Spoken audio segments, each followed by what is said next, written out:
நீங்க உங்க வாழ்க்கையில விழுந்து கிடக்குறீங்களா? அது போல உணர்கிறீர்களா?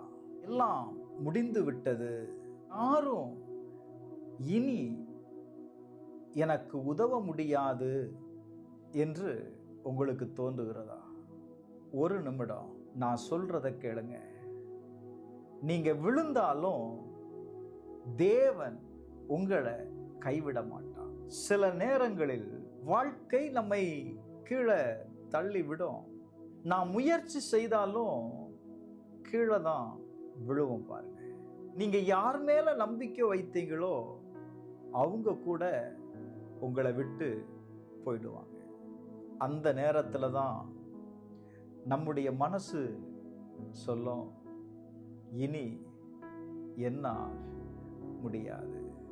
நீங்க இப்போ அப்படி உணர்கிறீங்க அப்படின்னா கண்ணீருடன் வாழ்கிற நபரா நீங்க இருக்கலாம். உள்ளுக்குள்ள உடைந்து போய் நீங்க இருக்கலாம்.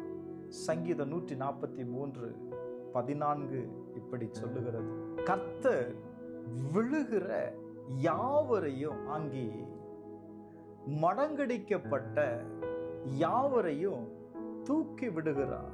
உங்களை தூக்கி விடும்படி சிலர் உங்களோடு இருந்தாங்க, ஆனா இப்ப இல்ல. தேவன் சொல்ற, நான் உன்னை தூக்கி விடுவேன். நல்ல கவனிங்க. பேதுரு வாழ்க்கையில விழுந்தான், இயேசுவை மறுதலித்தான். இயேசு அவனை தள்ளலங்க. அவனை மீண்டும் எழுப்பி ஒரு பெரிய மனிதனாய் கர்த்தர் மாற்றினார். அதை போல உங்க வாழ்க்கையையும் என் தேவனால் மாற்ற முடியும். உங்க வாழ்க்கை இன்னும் முடிவு அடையல. இது உங்க முடிவும் இல்லைங்க, இனிதான் ஆரம்பம். பேதுருவை பார்த்து சொன்னார், உன் மேல என் சபையை கட்டுவேன் அப்படின்னாரு.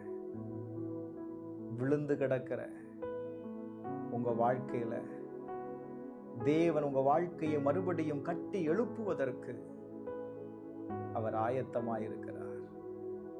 இந்த வார்த்தை உங்களோடு பேசியிருந்தார். ஆண்டவரே என்னை தூக்கிவிடும் அப்படின்னு சொல்லுங்க.